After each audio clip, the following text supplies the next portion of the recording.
చూస్తున్నాం. కంచె చేనును మేసినట్టు ఏటీఎంలో డబ్బు ఫిల్ చేసే ఉద్యోగి క్యాష్ తో ఉడాయించాడు. రాజమండ్రిలో జరిగిన ఈ ఘటన సంచలనం సృష్టించింది. హెచ్డిఎఫ్సి బ్యాంక్ ఏటీఎంలలో క్యాష్ ఫిల్ చేసే ప్రైవేట్ ఏజెన్సీకి చెందిన అశోక్ కుమార్ 2.5 కోట్లతో పరారయ్యాడు. 19 ఏటీఎంలలో క్యాష్ ఫిల్ చేసేందుకు ఇవాళ సాయంత్రం దారువైపేట హెచ్డిఎఫ్సి బ్యాంక్ నుంచి 2.5 కోట్ల డబ్బు విత్డ్రా చేశాడు. ఏటీఎంలలో డబ్బు ఫిల్ చేయకుండానే ఉడాయించాడు.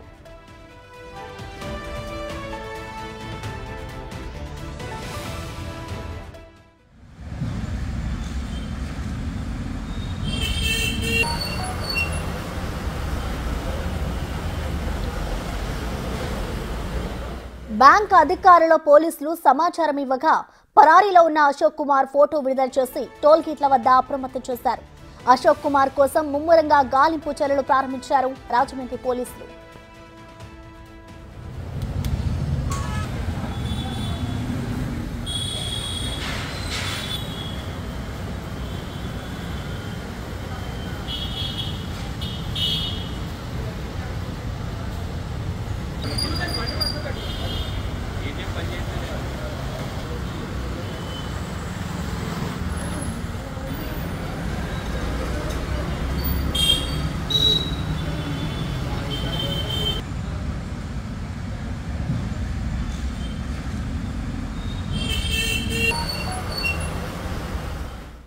కంచె చేనును మేసినట్టు ఏటీఎంలో డబ్ ఫిల్ చేసే ఉద్యోగి క్యాష్ తో ఉడాయించారు.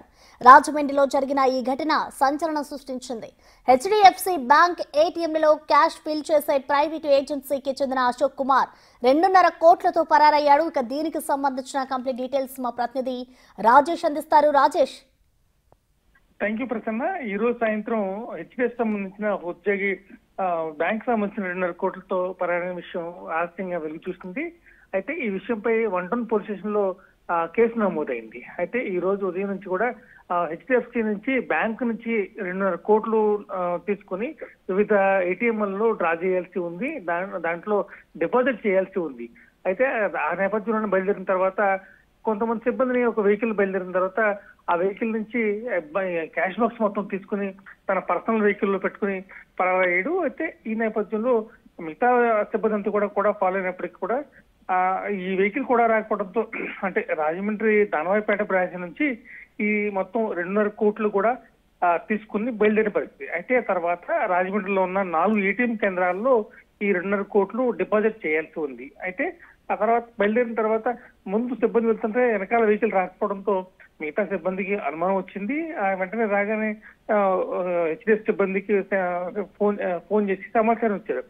ఆ తర్వాత చూసిన తర్వాత ఏ ఏటీఎంకి రాకపోవడంతో సాయంత్రం 4 గంటల ప్రాంతంలో అతను మిస్సింగ్ అయినట్టుగా అశోక్ అనే వ్యక్తి 2.5 కోట్లు తీసుకుని పరారైనట్టుగా తెలిసిన తర్వాత దానికి 1 టౌన్ పోలీస్ స్టేషన్ లో ఫిర్యాదు చేశారు. అతనిపై చర్యలు తీసుకోవాలని చెప్పి హెచ్డిఎఫ్ సిబ్బంది ఫోన్ చేశారు. అయితే గతంలో కూడా అనేక సార్లు ఈ హెచ్డిఎఫ్సి సిబ్బంది అతను అశోక్ కుమార్ అనే వ్యక్తిపై కేసులు నమోదైనట్టుగా తెలుస్తుంది. అయితే అయినా కానీ సరైన సమయానికి సిబ్బంది చేరుకోకపోవడంతో హెచ్డిఎఫ్ సిబ్బందికి అనుమానం వచ్చింది. వెంటనే స్థానిక 1 టౌన్ పోలీస్ స్టేషన్ కి ఫిర్యాదు చేశారు. ఫిర్యాదు చేసిన తర్వాత అతను ఎక్కడ ఉన్నాడు ఏంటి చూస్తే అతను గైరాజరయ్యాడు. ఈ నేపథ్యంలోనే మొత్తం ఫిర్యాదు తీసుకున్న నేపథ్యంలో అతనిపై కేసు నమోదు చేసి 1 టౌన్ పోలీసులు మాత్రం కేసు నమోదు చేసి దర్యాప్తు చేస్తున్న పరిస్థితి ఉంది. Thank you Rajesh.